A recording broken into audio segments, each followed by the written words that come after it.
अस्सलाम वालेकुम दोस्तों, मेरा नाम है उसामा और आप देख रहे हैं उसामा शकील टीवी। इन 4 वीडियोस को ज़रा गौर से देखें। क्या आप बता सकते हैं कि कौन सी वीडियो रियल है और कौन सी फेक? अगर आपका जवाब 1, 2, 3 या 4 है तो सब के सब जवाब गलत हैं, क्योंकि ये तमाम की तमाम वीडियोस फेक हैं। इस तरह की बहुत सी फेक वीडियोस आपने इंटरनेट पर जगह जगह मेम्स वगैरह में देखी होंगी। यानी अब ज़रूरी नहीं है कि रियल लगने वाली वीडियोस रियल ही हों, और अब डीप फेक के आ जाने के बाद तो बिल्कुल भी नहीं।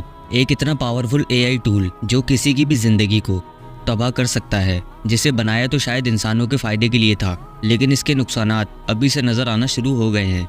जबकि अभी ये टेक्नोलॉजी अपने इब्तिदाई मरहलों में है और वक्त गुजरने के साथ साथ ये डीप फेक टेक्नोलॉजी और भी ज़्यादा एडवांस होती जा रही है, और फ्यूचर में शायद ये बताना भी मुश्किल हो सकता है कि कौन सी वीडियो रियल है और कौन सी वीडियो फेक। मगर ये डीप फेक टेक्नोलॉजी आखिर है क्या? डीप फेक, जो कि एक एआई बेस्ड टेक्नोलॉजी है जो कि 2 चीज़ों से मिलकर बनी है, यानी कि डीप लर्निंग और फेक। यहाँ पर फेक का मतलब तो हमें पता ही है कि किसी भी वीडियो, ऑडियो या फोटो का क्लोन, उसका एक फेक डुप्लीकेट। मगर डीप लर्निंग क्या है? डीप लर्निंग असल में वो प्रोसेस है जिसमें आपको कंप्यूटर को खुद से सीखना सिखाते हैं। यानी कंप्यूटर में ब्रेन की तरह के प्रोग्राम्स डिज़ाइन किए जाते हैं, जिससे ज़्यादा से ज़्यादा डेटा मिलने पर कंप्यूटर खुद से सीखना समझना स्टार्ट कर देता है। इसे थोड़ा सा आसान करके समझते हैं। फ़र्ज़ करें कि हम चाहते हैं कि कंप्यूटर किसी फ्रूट को जानना सीख जाए, तो उसका पहला तरीका तो यही हो सकता है कि हम कंप्यूटर को सब रूल्स बताएं कि कैसी शेप होगी और कैसा कलर होगा, तो कौन सा फ्रूट होगा। मगर इससे हमें कुछ ख़ास रिजल्ट्स नहीं मिलेंगे। और दूसरा तरीका ये है कि हम कंप्यूटर्स को अलग अलग फ्रूट्स की बहुत ज़्यादा फ़ोटोज़ दिखाएं।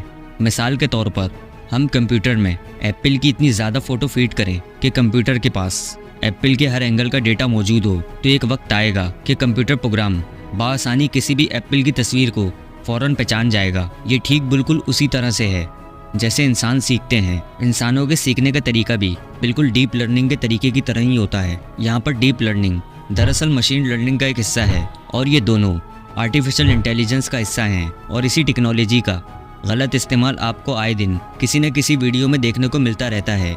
यही वजह है कि पाकिस्तान और इंडिया में आजकल इस पर बहुत ज़्यादा बात की जा रही है, क्योंकि अभी हाल ही में लोगों ने इसके बहुत ख़तरनाक नताइज देख लिए हैं।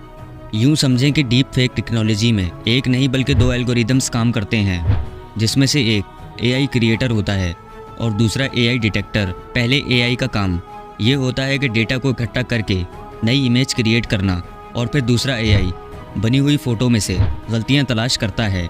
यानी कि इसमें क्रिएटर पेंटर का काम करता है और डिटेक्टर एक जज का। क्रिएटर इमेज बनाकर डिटेक्टर की तरफ भेजता है और डिटेक्टर उसमें से गलतियां निकाल कर वापस क्रिएटर यानी पेंटर की तरफ भेज देता है। और ये लूप जब तक चलता रहता है जब तक इमेज दिए गए डेटा के मुताबिक नहीं बन जाती।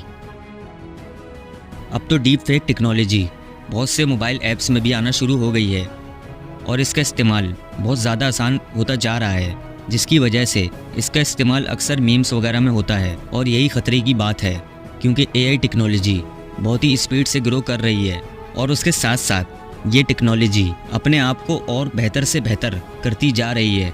यहाँ तक कि 2030 तक ये बताना भी मुश्किल हो जाएगा कि कौन सी वीडियो रियल है और कौन सी वीडियो फेक।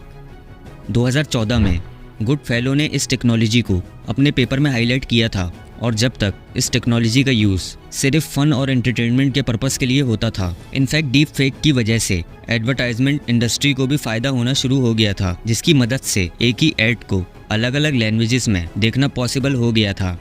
मगर इस टेक्नोलॉजी को ज़्यादा शोहरत मिली 2017 में, जब एक अननोन यूज़र ने हॉलीवुड की एक्ट्रेस की तस्वीर पॉर्न वीडियोज़ पर लगाकर पब्लिश कर दी।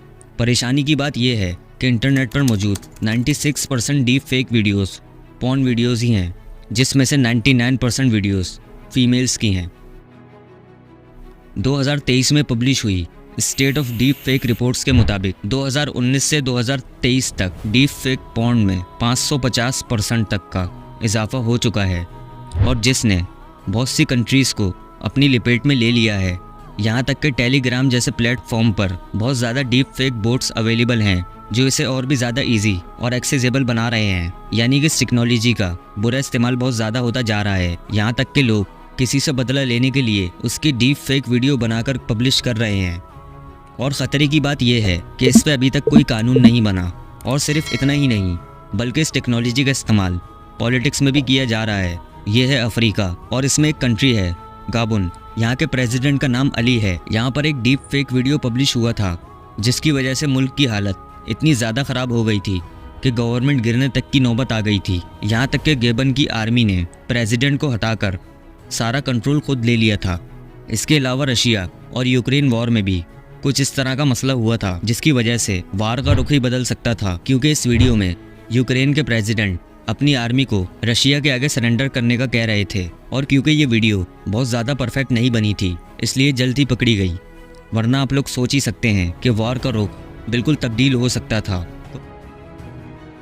कोविड-19 की वजह से हम सब ने जूम ऐप का बहुत ज़्यादा यूज़ करना शुरू कर दिया था और उसके बाद आप जानते हैं कि वीडियो कॉल में कितना ज़्यादा इंक्रीज़ हुआ था। और 2020 में जूम कंपनी का बहुत सारा डेटा चोरी हो गया था।